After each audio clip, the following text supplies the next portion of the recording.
അസ്സലാമു അലൈക്കും വറഹ്മത്തുള്ളാഹി വബറകാതുഹു. അൽഹംദുലില്ലാഹി വസ്സലാത്തു വസ്സലാമു അലാ റസൂലില്ലാഹ്. സഹോദരന്മാരെ, അഭിനവ KNM അഥവാ 2012 കേരള നദ്വത്തുൽ മുജാഹിദീൻ എന്ന് പറയുന്ന മഹത്തായ ആദർശ പ്രസ്ഥാനത്തിൻ്റെ പേരും ലെറ്റർ പേഡും സീലും ദുരുപയോഗം ചെയ്ത് ഒരു നൂറ്റാണ്ട് കാലം ഇസ്ലാഹി പ്രസ്ഥാനം പ്രബോധനം ചെയ്ത ആദർശത്തെ തല കീഴ്മേൽ മറിച്ച് ആളുകൾക്കിടയിൽ അഭിപ്രായ ഭിന്നതയും ഛിദ്രതയും സൃഷ്ടിച്ച് ഒരു വിഭാഗം വാഹിദുകൾക്കെതിരിൽ ഷിർക്ക് ആരോപിച്ച് രംഗപ്രവേശനം ചെയ്യാൻ ഇവർ വിശുദ്ധ ഖുർആനിൻ്റെ ആയത്തുകൾ പോലും ദുർവ്യാഖ്യാനിക്കുകയും ഏതൊരു സാധാരണക്കാരനും ഏതൊരു മുജാഹിദ് പ്രവർത്തകനുമല്ല ഏതൊരാൾക്കും കൃത്യമായി അറിഞ്ഞിരിക്കേണ്ട വിശുദ്ധ ഖുർആൻ സൂറത്തുൽ ഫാത്തിഹയിലെ 5-ാം വചനം ഇയ്യാക നഅ്ബുദു വ ഇയ്യാക നസ്തഈൻ എന്ന് പറയുന്ന ആ ആയത്തിൽ സകല പിഴച്ച കക്ഷികളും കൈവച്ച പോലെ ഇവരും കൈവക്കാൻ മറന്നുപോയില്ല. അവരും ഈ വിശുദ്ധ ഖുർആനിൻ്റെ ഈ ആയത്തിൽ കൈവച്ചു. അത് നമ്മൾ പിടികൂടിയപ്പോൾ അത് മാറ്റി പരിണമിച്ച് അതിൻ്റെ അവസാന രൂപം എത്തി നിൽക്കുന്നത് എവിടെയെന്ന് നിങ്ങൾക്ക് ബോധ്യപ്പെടാനും ഇവർ വിശുദ്ധ ഖുർആൻ ദുർവ്യാഖ്യാനിച്ചിട്ടുണ്ടോ, വിശുദ്ധ ഖുർആനെ കൂട്ടിമാറ്റിയിട്ടുണ്ടോ എന്നത് ബോധ്യപ്പെടാനും ഇന്നലെ ഈ ഗ്രൂപ്പിൽ ബുഷൈർ സാഹിബിൻ്റെ വോയിസ് നിങ്ങളൊന്ന് ശ്രദ്ധിച്ചാൽ നിങ്ങൾക്ക് മനസ്സിലാകും. ഇവിടെ ഇയ്യാക നഅ്ബുദു വ ഇയ്യാക നസ്തഈനിൻ്റെ അർത്ഥവും വ്യാഖ്യാനവും പറയുന്നിടത്ത്, അത് മനസ്സിലാക്കേണ്ട രീതി വിശദീകരിക്കുന്നിടത്ത് ഇവർ കാണിച്ചു കൊണ്ടിരിക്കുന്ന കൈക്രിയയുടെ തിക്തഫലം, കൈക്രിയ എവിടം വരെ എത്തി എന്നത് നിങ്ങൾക്ക് ബോധ്യപ്പെടാൻ ആദ്യം നിങ്ങൾ അദ്ദേഹത്തിൻ്റെ വോയിസ് ക്ലിപ്പ് കേൾക്കുക. ശേഷം ഇതിനു മുമ്പ് ഇതിൻ്റെ പരിണാമം, ഇതെങ്ങനെയാണ് ഇത് ഇവിടെ എത്തിപ്പെട്ടത് എന്നതൊക്കെ നമുക്കൊന്ന് സൂക്ഷ്മമായി പരിശോധിക്കുമ്പോൾ അതിന് ചില കേരള നവമടവൂരികൾ അല്ലെങ്കിൽ കേരള നദ്വത്തുൽ മുജാഹിദിൻ്റെ പേര് ദുരുപയോഗം ചെയ്ത നവമടവൂരികളായിട്ടുള്ള ആളുകളുടെ ചില വോയിസ് ക്ലിപ്പുകളും വീഡിയോ ക്ലിപ്പുകളും ഒക്കെ നമുക്ക് കേൾക്കുമ്പോൾ ഇവർ വിശുദ്ധ ഖുർആൻ ദുർവ്യാഖ്യാനിച്ചിട്ടുണ്ടോ, ഇവർക്ക് അബദ്ധം പിണഞ്ഞിട്ടുണ്ടോ എന്നത് ഏതൊരു സാധാരണക്കാരനും ബോധ്യപ്പെടുമാറ് ഞാൻ നിങ്ങൾക്കതിൻ്റെ നാൾവഴികൾ നിങ്ങൾക്ക് കൽപ്പിച്ചു തരാം. നിങ്ങളത് സാഗൂതം ശ്രദ്ധിക്കുക, മനസ്സിലാക്കുക. അള്ളാഹുവിനെ ഭയപ്പെട്ടുകൊണ്ട് സത്യം പോലെ ഗ്രഹിക്കുവാനും മുജാഹിദ് പ്രസ്ഥാനം നാളിതുവരെ പറഞ്ഞ ആദർശത്തിൽ നിന്ന് വിട്ടുപോയത്, ആദർശത്തിൽ നിന്ന് പിഴച്ചുപോയത് ആര് എന്നും നിങ്ങൾക്ക് കൃത്യമായി ബോധ്യപ്പെടാൻ ഇത് ഉപകരിക്കുമെന്നതുകൊണ്ട് തന്നെ ആദ്യം നമുക്ക് ബുഷീർ സാഹിബിൻ്റെ ഈ വോയിസ് ക്ലിപ്പിന് തുടങ്ങാം. അദ്ദേഹം പറയട്ടെ. ഇവിടെ എല്ലാവർക്കും അറിയുന്നതാണ് ഇയ്യാക നഅ്ബുദു വ ഇയ്യാക നസ്തഈൻ എന്നുള്ളതിൻ്റെ അർത്ഥം അറിയണം. അത് നമ്മൾ 7 വയസ്സ് മുതൽ തന്നെ ചെല്ലാൻ തുടങ്ങുന്നുണ്ടല്ലോ. ഇയ്യാക നഅ്ബുദു എന്നുള്ളതിൻ്റെ ഉദ്ദേശം എന്താണ്? ലാ ഇലാഹ ഇല്ലല്ലാഹ്, ലാ മഅബൂദ ബിഹഖിൻ ഇല്ലല്ലാഹ് എന്നാണ്. ഇബാദത്താണ് നിങ്ങൾ പറയുന്നത്, നിങ്ങൾ വിചാരിക്കുന്ന എന്തൊക്കെയുണ്ടോ, ഇബാദത്ത് നിങ്ങൾ പറയുന്ന എന്തൊക്കെയുണ്ടോ, അത് ഇസ്തിആനത്തും ഇസ്തിആസത്തും ഇസ്തിആദത്തും നഹറും എന്താ പറയുക, അറവും നേർച്ചയും, ഇതൊക്കെ നേർച്ചക്കാരൻ അള്ളാഹു മാത്രമാണ്. ഇബാദത്ത് മുഴുവൻ അള്ളാഹ്ക്ക് മാത്രമാണ് അതിൻ്റെ അർത്ഥം. അതെ, ഇബാദത്ത് സൃഷ്ടാവായ അള്ളാഹുവിന് മാത്രം. സൃഷ്ടികളിൽ ഒരാൾക്കും ഇബാദത്ത് പോകാൻ പാടില്ല, ഇബാദത്തിൻ്റെ ഒരു ഇനവും സൃഷ്ടികളിലേക്ക് പോകാൻ പാടില്ല എന്ന് പറയുന്നിടത്ത് മനുഷ്യനൊഴിച്ച് മറ്റെല്ലാ സൃഷ്ടികളും എന്നാണോ അർത്ഥം ബുഷീർ സാഹിബേ എന്നതാണ് നിങ്ങൾ ഇവിടെ വ്യക്തമാക്കേണ്ടത്. അഭിപ്രായ ഭിന്നത നിലനിൽക്കുന്ന വിഷയം അതാണ്. ഇവിടെ സൃഷ്ടാവ് എന്ന് പറയുന്നിടത്ത് പണ്ഡിതന്മാർ വിവക്ഷിച്ചിട്ടുള്ളത് മനുഷ്യന്മാരെ ഇന്ന് ഒഴിവാണ് എന്ന തരത്തിലുള്ള നിങ്ങളുടെ വ്യാഖ്യാനത്തെക്കുറിച്ചാണ് വിശദീകരിക്കേണ്ടത്.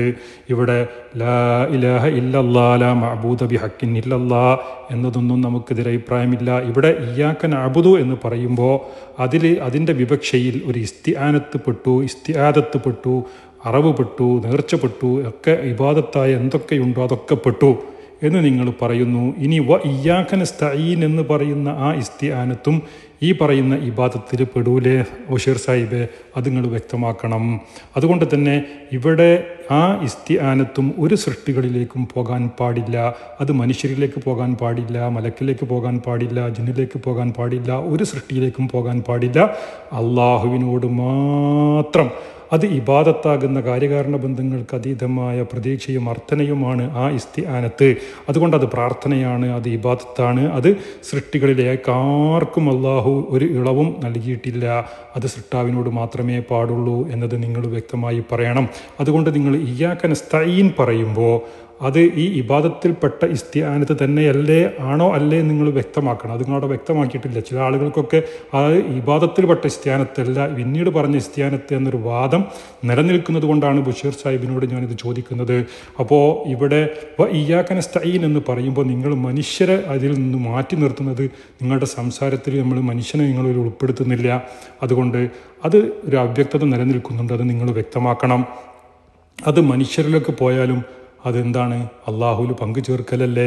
ജിന്നിലേക്ക് പോയാലും മലക്കിലേക്ക് പോയാലും അത് അള്ളാഹുവിൽ പങ്കു ചേർക്കലാണ്. ഏത് സൃഷ്ടിയിലേക്ക് പോയാലും അത് അള്ളാഹുവിൽ പങ്കു ചേർക്കലാണ്. ഇനി അദ്ദേഹം ഇയ്യാക നസ്തഈൻ എന്ന് പറയുമ്പോൾ അദ്ദേഹം അവിടെ ജിന്നിന് കഴിയുമെന്ന് വിശ്വസിച്ചാലും മലക്കിന് കഴിയുമെന്ന് വിശ്വസിച്ചാലും ഒക്കെ അള്ളാഹുവിൽ പങ്കു ചേർക്കലാണ്, ശിർക്കാണ് എന്ന് പറയുന്നുണ്ട്. പക്ഷേ മനുഷ്യന് കഴിയുമെന്ന് വിശ്വസിച്ചാൽ അത് ശിർക്കാണ് എന്ന് ഇദ്ദേഹത്തിൻ്റെ നാവ് കൊണ്ട് പറയുന്നില്ല. അതുകൊണ്ട് തന്നെ അത് നിങ്ങൾ ക്ലാരിഫൈ ചെയ്യണം, അത് നിങ്ങൾ വ്യക്തമാക്കണം. ലാ ഹൗല വലാ ഖുവത ഇല്ലാ ബില്ലാ എന്നാണ് ഇസ്തിആനത്തിന് പണ്ഡിതന്മാർ വിവക്ഷ നൽകിയിട്ടുള്ളത് എങ്കിൽ ആ ഖുവത്ത് മനുഷ്യർക്കുണ്ടോ മലക്കുകൾക്കുണ്ടോ ജിന്നുകൾക്കുണ്ടോ ഒരു സൃഷ്ടിക്കുമില്ലല്ലോ ബഷീർ സാഹിബേ. അതുകൊണ്ട് അത് നിങ്ങൾ വ്യക്തമാക്കണം. അതിൽ ഒരു സൃഷ്ടിക്കും ഇസ്തിസ്നാ ഇല്ല. അത് തീർത്തും വീർത്തും വ്യക്തമാക്കി പറയാൻ നിങ്ങൾക്കെന്താ ഒരു പ്രയാസം? അത് വ്യക്തമായി ഇവിടെ പറയണം, എങ്കിലേ നിങ്ങളുടെ അഖീദ പൂർണ്ണമാകൂ. അതുകൊണ്ട് നിങ്ങൾ പറയുന്ന ആ വോയിസ് നിങ്ങൾ ഒന്നുകൂടെ കേട്ടു നോക്ക്. അപ്പോൾ നിങ്ങൾക്ക് മനസ്സിലാകും നിങ്ങൾ എന്തുകൊണ്ടാണ് അവിടെ മനുഷ്യനെ വിട്ടുകളഞ്ഞത്, ആ മനുഷ്യനെ നിങ്ങൾ അതിൽ ഉൾപ്പെടുത്താത്തത് എന്തുകൊണ്ടാണ് എന്ന് നിങ്ങളത് വ്യക്തമായി പറയണം. പിന്നെ ഇയ്യാക നസ്തഈനോ അതിൻ്റെ വിവക്ഷ പണ്ഡിതന്മാരെ നമുക്ക് പറഞ്ഞു തന്നത് ലാ ഹൗല വലാ ഖുവത ഇല്ലാ ബില്ലാ. അള്ളാഹ്ക്ക് മാത്രമേ നമുക്ക് എന്തെങ്കിലും ചെയ്തു തരാൻ കഴിയുള്ളൂ. ഇവിടെ നമ്മൾക്ക് ജിന്നിന് നമ്മളെ സഹായിക്കാൻ പറ്റും, അല്ലെങ്കിൽ മരിച്ചവരുടെ ആത്മാക്കൾക്ക് നമ്മളെ സഹായിക്കാൻ പറ്റും, അല്ലെങ്കിൽ മലക്കുകളെ നമ്മൾ ചോദിച്ചാൽ വിളി കേട്ട് സഹായിക്കാൻ അവർ കഴിയുന്നു വിശ്വസിച്ചാൽ തന്നെ അവിടെ ശിർക്കായി, യാതൊരു സംശയമില്ല. ഇവിടെ ബഷീർ സാഹിബ് ജിന്നുകൾക്കും മലക്കുകൾക്കും അർവാഹുകൾക്കും സഹായിക്കാൻ കഴിയും എന്ന് വിശ്വസിച്ചാൽ തന്നെ ഏത് സഹായം? ഇയ്യാക നസ്തഈൻ എന്ന് പറയുന്ന ആ ഇസ്തിആനത്ത് അതിൻ്റെ വിവക്ഷ എന്താണ്? ലാ ഹൗല വലാ ഖുവത ഇല്ലാ ബില്ലാ. അപ്പോൾ ആ ഖുവത്ത് അള്ളാഹുവിന് മാത്രം എന്ന് ബഷീർ സാഹിബ് പറയുകയും പിന്നീട് അദ്ദേഹം വിശദീകരിക്കുന്ന സമയത്ത് അവിടെ മനുഷ്യരെ വിട്ടുകളയുകയും ചെയ്യുന്നു. അത് മനുഷ്യരിലേക്ക് പോയാലും അള്ളാഹുവിൽ പങ്കു ചേർക്കലാണ്, ജിന്നിലേക്ക് പോയാലും അള്ളാഹുവിൽ പങ്കു ചേർക്കലാണ്, മലക്കിലേക്ക് പോയാലും അള്ളാഹുവിൽ പങ്കു ചേർക്കലാണ്, ഏത് സൃഷ്ടിയിലേക്ക് പോയാലും അള്ളാഹുവിൽ പങ്കു ചേർക്കലാണ്. അപ്പോൾ ഇവിടെ അള്ളാഹുവിന് മാത്രം എന്ന് പറഞ്ഞാൽ സൃഷ്ടാവിന് മാത്രം. അപ്പോൾ സൃഷ്ടികൾക്കാർക്കും അത് പാടില്ല, ആ കഴിവില്ല എന്ന് പറയുമ്പോൾ സൃഷ്ടികളുടെ കഴിവ് ഇതിൽ പെടുമോ ഇല്ലേ എന്ന് ബഷീർ സാഹിബ് പറയണം. ഏതെങ്കിലും ഒരു സൃഷ്ടിയെ ഇതിൽ നിന്ന് മാറ്റി നിർത്തിയിട്ടുണ്ടോ? ആ ഖുവത്ത് ഏതെങ്കിലും സൃഷ്ടിക്ക് അള്ളാഹു വിട്ടുകൊടുത്തിട്ടുണ്ടോ? ലാ ഹൗല വലാ ഖുവത ഇല്ലാ ബില്ലാ എന്ന് പറയുന്ന ആ ഖുവത്ത് ഏതെങ്കിലും ഒരു സൃഷ്ടിക്ക് അള്ളാഹ് വിട്ടുകൊടുത്തിട്ടുണ്ടോ? ഇല്ലല്ലോ. പിന്നെ എന്താ നിങ്ങൾ അവിടെ മനുഷ്യരെ പറയാൻ നിങ്ങൾക്കൊരു പ്രയാസം? മനുഷ്യരോടാണെങ്കിലും ശരി, ജിന്നിനോടാണെങ്കിലും ശരി, മലക്കിനോടാണെങ്കിലും ശരി, സകല സൃഷ്ടിയോടാണെങ്കിലും ശരി, അത് അള്ളാഹുവിൽ പങ്കു ചേർക്കലാണ്, ശിർക്കാണ് എന്ന് നിങ്ങൾ പറയണം ബഷീർ സാഹിബെ. എങ്കിലല്ലേ നിങ്ങളുടെ അഖീദ പൂർണ്ണമാവൂ. ഇത് ഞങ്ങൾ പറയുന്നത് 2012 നിങ്ങളുടെ വികലമായ വിദണ്ഡവാദങ്ങളെ ന്യായീകരിച്ചുകൊണ്ട് ഇവിടെയുള്ള പ്രഭാഷകർ പ്രസംഗിച്ചത് നിങ്ങൾക്ക് കേൾക്കാം. അത് ഞാൻ നിങ്ങളെ കേൾപ്പിക്കാം. ഇവിടെ മനുഷ്യരോട് ചോദിക്കുന്നതും ശിർക്കാണ് എന്ന് പറഞ്ഞ ആളുകളുണ്ട്. ഇത് മനുഷ്യരോട് ചോദിക്കുന്നതും ശിർക്കാകും എങ്ങനെ? ഈ ആയത്തില്ലായിരുന്നുവെങ്കിൽ ആമായ കൽപ്പന, നിസ്കാരം, നോമ്പ്, ഹജ്ജ്, സക്കാത്ത് പോലുള്ള ആമായ ഇബാദത്തുകളിൽ നിന്ന് ഇസ്തിസ്ന ഉള്ളതുപോലെ ഈ പറയുന്ന ഇസ്തിആനത്തിൽ ഒരു ഇസ്തിസ്ന ഉണ്ടെന്ന തെറ്റായ വളരെ അപകടം പിടിച്ച തലതിരിഞ്ഞ ഒരു വാദം 2012 അവതരിപ്പിച്ചിരുന്നു. അത് ഇപ്പോൾ നിലനിൽക്കുന്നുണ്ടോ ഇല്ലേ? നിങ്ങൾ പറഞ്ഞു വരുമ്പോൾ പ്രത്യക്ഷത്തിൽ അത് വ്യക്തമായി പറയാതിരിക്കുകയും നിങ്ങളുടെ പ്രവർത്തനത്തിലൂടെ അത് ഇപ്പോഴും നിങ്ങൾ ഒളിപ്പിച്ചു വെക്കുകയും ചെയ്യുന്നു എന്നതുകൊണ്ടാണ് ഇത് ഇങ്ങനെ വീണ്ടും ആവർത്തിച്ചു ചോദിക്കുന്നത്. നിങ്ങളുടെ സംസാരത്തിൽ നിങ്ങളും മനുഷ്യനെ വിട്ടുകളഞ്ഞു. അതുകൊണ്ട് അതെന്താ നിങ്ങൾക്ക് പുറത്ത് പറയാൻ ഇത്ര ഒരു പ്രയാസം? അത് നിങ്ങൾ വ്യക്തമായി പറയണം. ഇനി നിങ്ങൾ മനുഷ്യരെ പറ്റി പറയുന്നിടത്തും ഒരു വൈരുദ്ധ്യം വരുന്നുണ്ട്. അത് ഞാൻ നിങ്ങൾക്ക് കേൾപ്പിച്ചു തരാം. ആ വീഡിയോ അത് ശിർക്ക് തന്നെയാണ്, യാതൊരു സംശയവുമില്ല. ആ സഹായത്തായിട്ട് നമ്മൾ ആരോടും ചെയ്യൂല. പിന്നുള്ള എന്തുകൊണ്ടാണ് നമ്മൾ മനുഷ്യന്മാർ തമ്മിലുള്ള സഹായം നേട്ടം ചെയ്യണത്? അത് അള്ളാന്റെ റസൂലും മറ്റ് അമ്പിയാക്കന്മാരും സഹാബാക്കളൊക്കെ നമുക്ക് ചെയ്തു കാണിച്ചെന്നുണ്ട്.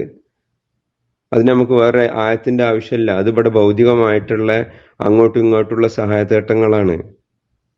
കേട്ടില്ലേ സഹോദരന്മാരെ, ആ വിളി ഏത് വിളി? ലാ ഹൗല വലാ ഖുവ്വത ഇല്ലാ ബില്ലാ. ആ ഖുവ്വത്ത് ജിന്നിനോ മലക്കിനോ മനുഷ്യർക്കോ ഉണ്ടെന്ന് വിശ്വസിച്ചുകൊണ്ടുള്ള വിളി അള്ളാഹുൽ പങ്കു ചേർക്കലാണ് എന്ന് ബുഷീർ സാഹിബിന് പറയാൻ എന്താ ഒരു മടി? അവിടെ ജിന്നുകളും മലക്കുകളും അർവാഹുകളും മാത്രം പറഞ്ഞുകൊണ്ട് മനുഷ്യരെ എന്തുകൊണ്ടാണ് ഈ ബുഷീർ സാഹിബ് വിട്ടുകളഞ്ഞത്?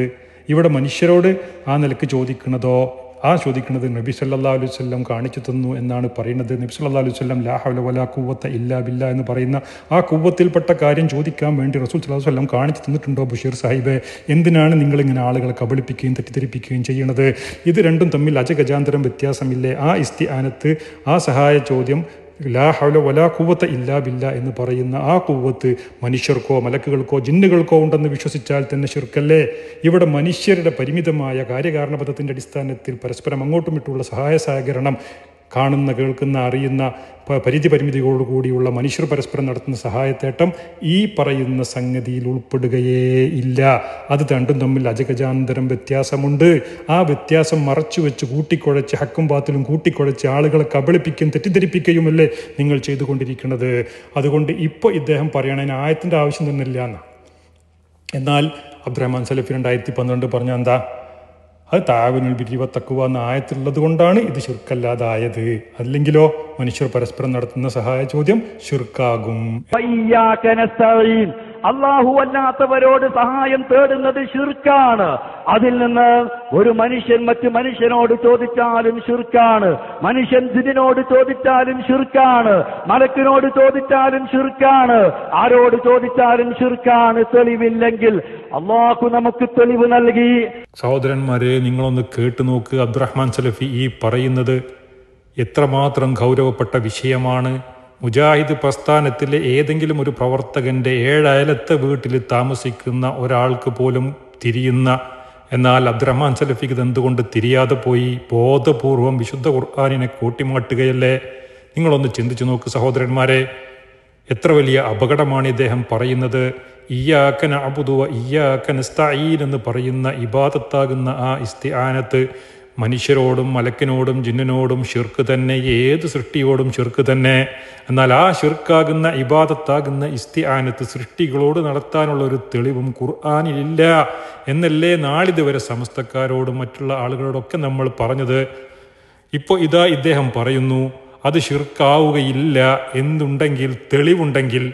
അങ്ങനെ അള്ളാഹു തെളിവ് നൽകിയത്രേ. നഊദു ബില്ലാഹ്. സഹോദരന്മാരെ, നിങ്ങളൊന്ന് ചിന്തിച്ചു നോക്ക്. അള്ളാഹു അങ്ങനെ ഇബാദത്താകുന്ന ഇസ്തിആനത്തിൽ നിന്നൊരു ഇസ്തിസ്നാ ആയിക്കൊണ്ടൊരു തെളിവ് വിശുദ്ധ ഖുർആനിൽ നൽകുകയോ? എന്തുമാത്രം വലിയ അപകടകരമായ വാദമാണ് ഇദ്ദേഹം അവതരിപ്പിക്കുന്നത്. ശിർക്കാണ്. തെളിവില്ലെങ്കിൽ അല്ലാഹു നമുക്ക് തെളിവ് നൽകി, വിശുദ്ധ ഖുർആനിന്റെ തെളിവ് നൽകി. അതുകൊണ്ട് വളരെ കൃത്യമായി വിശുദ്ധ ഖുർആൻ പറഞ്ഞത് വതആവനു അലൽ ബിർരി വത്തഖ്വ. ആ ആയത്തിന്റെ അടിസ്ഥാനത്തിലാണ് മനുഷ്യൻ മറ്റ് മനുഷ്യനോട് സ്വന്തം കഴിവിൽപ്പെട്ട കാര്യം ചോദിക്കുന്നത് അത് അനുവദനീയമാണെന്ന് പറഞ്ഞത്. കേട്ടില്ലേ സഹോദരന്മാരെ, എത്ര വലിയ കൈക്രിയയാണ് ഈ പുരോഹിതന്മാർ കാണിക്കുന്നത്. ഇത് കൃത്യമായി ഏതൊരു സാധാരണക്കാരനും മനസ്സിലാക്കുന്ന കൈക്രിയയല്ലേ? നിങ്ങളൊന്ന് ആലോചിച്ചു നോക്കൂ. ഇബാദത്താകുന്ന ഇസ്തിആനത്ത് ഇയ്യാക നഅ്ബുദു വ ഇയ്യാക നസ്തഈൻ എന്ന് പറയുന്ന ഇസ്തിആനത്ത് ഇബാദത്താണ്. ആ ഇബാദത്താകുന്ന ഇസ്തിആനത്ത് സൃഷ്ടികളിൽ ഒരാളോടും ചോദിക്കാൻ പാടില്ല. അങ്ങനെ ചോദിക്കാൻ ഒരു തെളിവും വിശുദ്ധ ഖുർആനിൽ അല്ലാഹു അവതരിപ്പിച്ചിട്ടില്ല. ഇതാണ് നമ്മൾ സമസ്തക്കാരോട് നാളിതുവരെ ഖണ്ഡന പ്രസംഗങ്ങളിലൂടെയും വാദപ്രതിവാദങ്ങളിലൂടെയും നമ്മൾ സമർത്ഥിച്ചത്. പ്രാർത്ഥനയാകുന്ന ഇസ്തിആനത്ത് തന്നെയാണ് പ്രാർത്ഥന. നിങ്ങൾ എന്ത് ഓമനപ്പേരിട്ട് വിളിച്ചാലും ശരി, ഇസ്തിആനത്ത് പ്രാർത്ഥനയാണ് എന്നതൊക്കെ നമ്മൾ കൃത്യമായി എത്ര തവണ വാദപ്രതിവാദം നടത്തിയതാ. സമസ്തക്ക് കൊണ്ടുവരാൻ കഴിയാത്ത ഒരു ആയത്ത് ഇതാ അബ്ദുറഹ്മാൻ സലഫി കൊണ്ടുവന്നിരിക്കുന്നു. വാസ്തവത്തിൽ എന്തുമാത്രം വൈരുദ്ധ്യമാണ് സഹോദരന്മാരെ ഇവർ പ്രസംഗിച്ചു കൊണ്ടിരിക്കുന്നത്. യഥാർത്ഥത്തിൽ മനുഷ്യർ പരസ്പരം അങ്ങോട്ടും ഇങ്ങോട്ടും നടത്തിക്കൊണ്ടിരിക്കുന്ന കാര്യകാരണ ബന്ധത്തിൻ്റെ അടിസ്ഥാനത്തിലുള്ള സഹായ ചോദ്യങ്ങൾ ഈ ആയത്തിൻ്റെ പരിധിയിൽ തന്നെ വരുന്നില്ല എന്നല്ലേ നമ്മൾ നാളിതുവരെ പറഞ്ഞതും പഠിപ്പിച്ചതും. അപ്പോൾ അത് ഇതിൽ കൂട്ടിക്കഴക്കുന്ന സമസ്തക്ക് നമ്മളന്ന് കൃത്യമായി മറുപടി കൊടുത്തതല്ലേ? ഇപ്പോൾ ഇതാ അബ്ദുറഹ്മാൻ സലഫി ആ സമസ്തക്കാർ കൂട്ടിക്കുഴക്കുന്ന അതേ രൂപത്തിൽ നിങ്ങൾ ഡോക്ടറെ അടുത്ത് പോകാറില്ലേ, നിങ്ങൾ ഉമ്മയോട് കഞ്ഞി ചോദിക്കാറില്ലേ, ഭാര്യയോട് ചായ ചോദിക്കാറില്ലേ എന്നിങ്ങനെ ചോദിച്ചുകൊണ്ട് സമസ്തക്കാർ ആശയക്കുഴപ്പം സൃഷ്ടിക്കുന്നത് പോലെ തന്നെ ഇവിടെ ഇതാ മനുഷ്യർ പരസ്പരം കാര്യകാരണ ബന്ധത്തിന്റെ അടിസ്ഥാനത്തിൽ സഹായം ചോദിക്കുന്നതും ഷിർക്കാണ്. മനുഷ്യന്റെ കഴിവിൽപ്പെട്ട കാര്യം ചോദിക്കലും ഷിർക്കാണത്രേ. എന്തില്ലെങ്കിൽ ഈ ആയത്തില്ലായിരുന്നുവെങ്കിൽ ഈ ആയത്ത് നമുക്ക് തെളിവ് നൽകി. അതുകൊണ്ടാണ് ഇത് അനുവദിക്കപ്പെട്ടത്. നഊദു ബില്ലാഹ്. എന്തുമാത്രം വലിയ തെറ്റിദ്ധരിപ്പിക്കലും കബളിപ്പിക്കലുമാണ്. നേരത്തെ ബുഷേർ സാഹിബ് തന്നെ പറഞ്ഞത് എന്താ? അതിന് ആയത്തിന്റെ ആവശ്യം തന്നെയല്ല, അതിന് സയൻസ് മതി എന്നാ മൂപ്പരവാദം. ഇപ്പോൾ ഇവിടെ തെളിവ് വേണം. എന്ത് തെളിവ്? ഖുർആനും ഹദീസിലും തെളിവ് വേണം. ഇല്ലെങ്കിൽ അത് അനുവദനീയമാവൂല എന്നാണ് അബ്ദുറഹ്മാൻ സലഫി പറയുന്നത്. ഇങ്ങനെ പരസ്പരം വൈരുദ്ധ്യങ്ങളിൽ അകപ്പെട്ടു പോയത് എന്തുകൊണ്ട് സഹോദരന്മാരെ? ഇങ്ങനെ ഹക്കും ബാത്തിലും കൂട്ടിക്കുഴച്ച് ആളുകളെ കബളിപ്പിക്കേണ്ട ദുര്യോഗം നിങ്ങൾക്ക് വന്നത് എന്തുകൊണ്ടെന്നെങ്കിലും നിങ്ങൾ ചിന്തിക്കാൻ ഈ അവസരം നിങ്ങൾ ഉപയോഗിക്കണമെന്നാണ് എനിക്ക് സൂചിപ്പിക്കാനുള്ളത്. എത്ര വലിയ കൈക്രിയയാണ്, ഏതൊരു സാധാരണക്കാരനും മനസ്സിലാകുന്ന കൈക്രിയയല്ല ഈ നടത്തുന്നത്. നിങ്ങളൊന്ന് ആലോചിച്ച് നോക്കൂ സഹോദരന്മാരെ. അതുകൊണ്ട് സമയം ഭയന്നുകൊണ്ട് ഞാൻ തൽക്കാലം ഇവിടെ അവസാനിപ്പിക്കുകയാണ്. അബ്ദുറഹ്മാൻ സലഫിയുടെ ആ പൂർണ്ണ ക്ലിപ്പ് തന്നെ വിശദീകരിച്ചുകൊണ്ട് നമുക്കൊരു വീഡിയോ ചെയ്യാനുണ്ട്. ഇൻഷാ അല്ലാഹ് അത് അടുത്ത് തന്നെ നമ്മളത് പുറത്തിറക്കും. അള്ളാഹു അനുഗ്രഹിക്കുമാറാകട്ടെ. അസ്സലാമു അലൈക്കും വറഹ്മത്തുള്ളാഹി വബറകാതുഹു.